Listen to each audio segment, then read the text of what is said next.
We're free from 2020.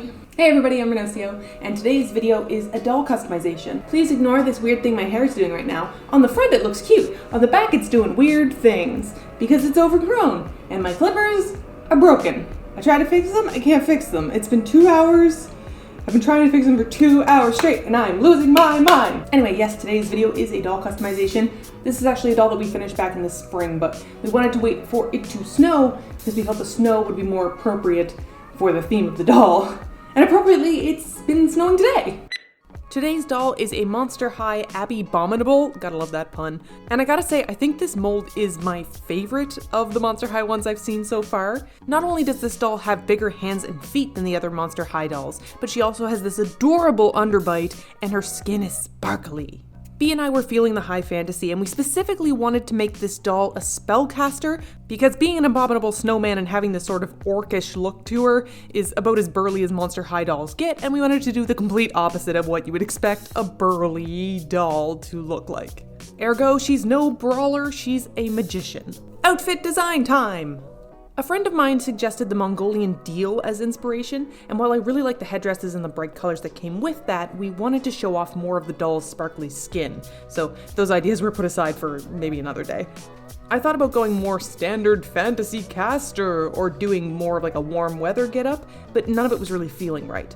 Only when we really started freestyling did we come up with this more JRPG style design that hits somewhere between appropriate for cold and absolutely ridiculous.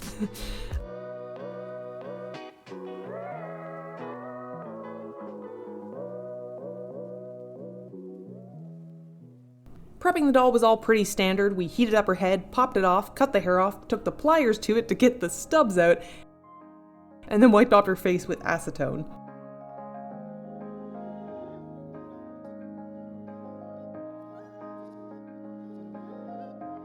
Whilst I was working on this doll face, I also invented this pike where I could put 3 doll heads in one place, and it's definitely not creepy at all. Don't give me that look. This is just efficiency!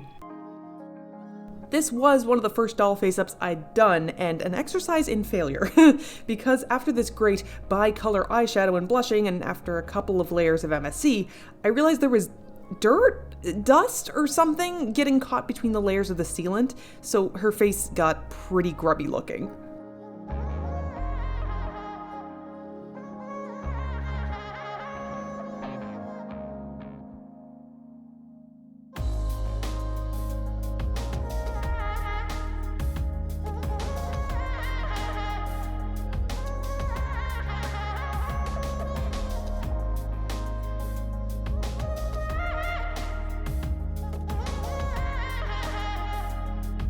I persisted. I decided I would just keep going, but then the white scleras I did and acrylic paint went badly too. Come to think of it, this might have actually been gesso, which is worse. Don't use gesso. The last straw of this bad face-up was the red base I did for her hair. I was technically finished with the face-up, but I was just hating it, so I decided I'd redo the whole diddly darn thing.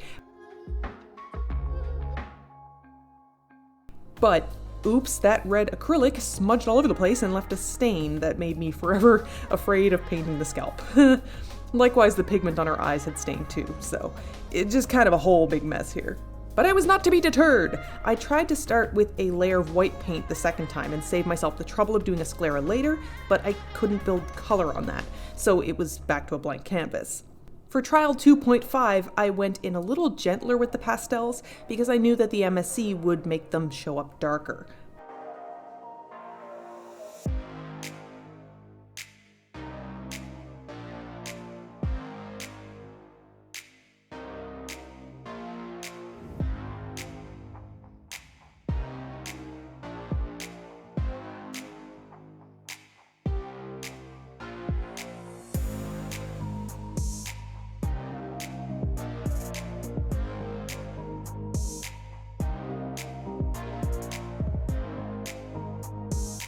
I used mostly blues and purples for the blushing, with a touch of pink in places that would flush in cold weather, like her cheeks and her nose, and I gave her sparkly gold eyes. The slice through the eyebrow was an aesthetic choice, because I'm queer.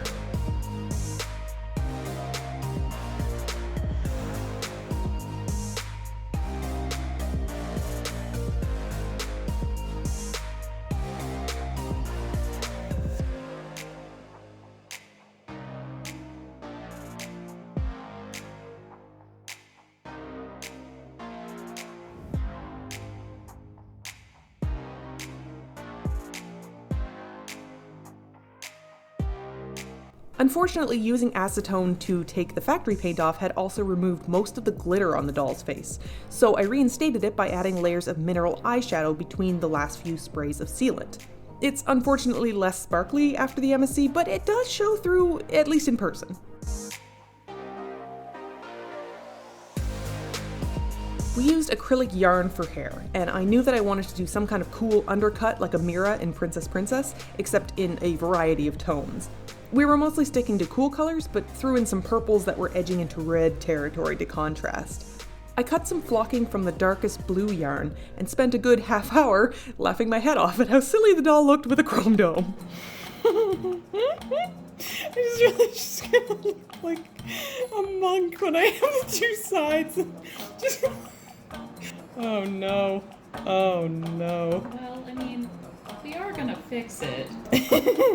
I can make her better. This is fine. She'll be fine.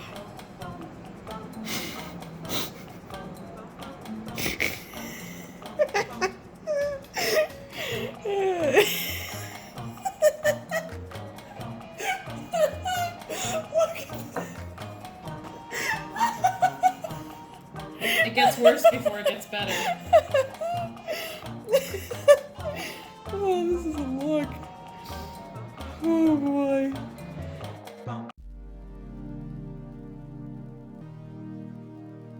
The rest of the hair was cut out of various lengths and sizes of yarn, which I plugged in mostly just at either end of the head, by the forehead and then by the nape of the neck.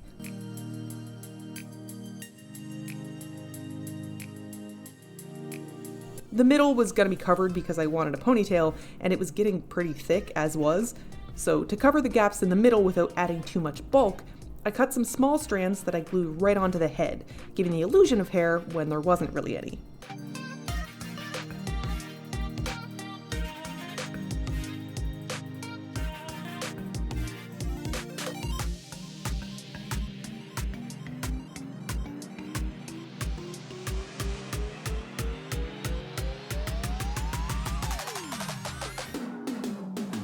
Because the yarn was so thick, I definitely broke a couple of rerouting tools, but that's no big deal.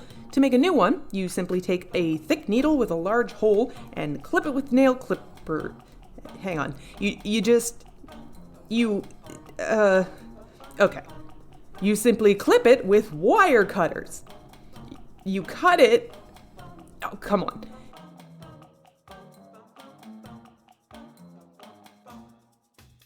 You cut it with pliers. Oh my god. Please, I'm begging you. Well, you get a new needle that's perfectly fine and not mangled beyond all recognition, and then you cut it on an angle, and it turns into a perfect rerouting tool with no problems. And then all you have to do is put the end that you didn't cut into something like an X-Acto knife base to hold it. Ta-da! Once I had all the hair rooted, it was mostly just a matter of finagling it with pins and braids to hold it where I wanted it. I didn't end up using any elastics, I literally just used the hair itself to tie itself in place.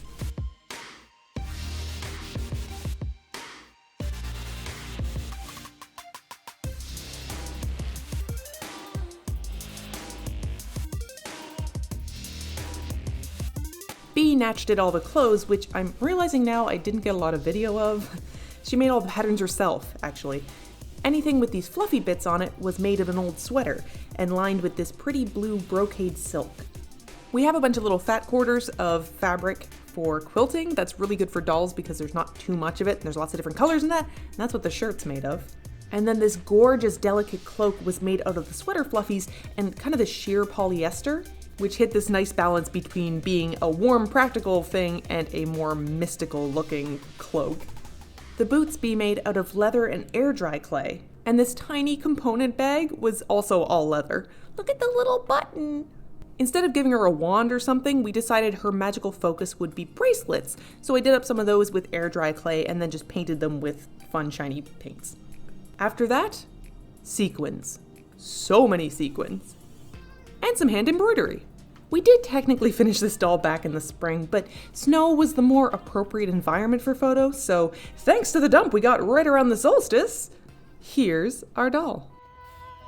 I decided to name our doll Tanwë, and when I looked it up, the only existing association was as a prefix in Kenya, one of Tolkien's made-up Elvish languages, that means craft, which I felt was just kind of too appropriate to pass up, since this character is a spellcaster and thereby someone who creates magic.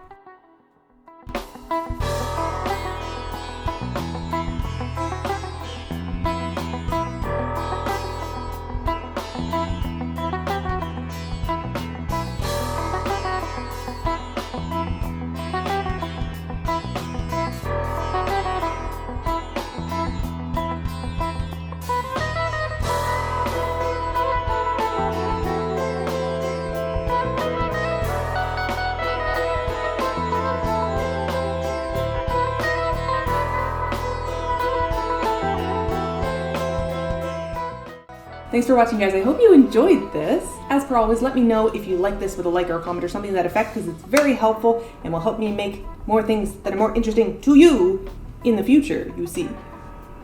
And if you'd like to hang out and see those more interesting things, feel free to subscribe, and I will see you in the next video. Bye!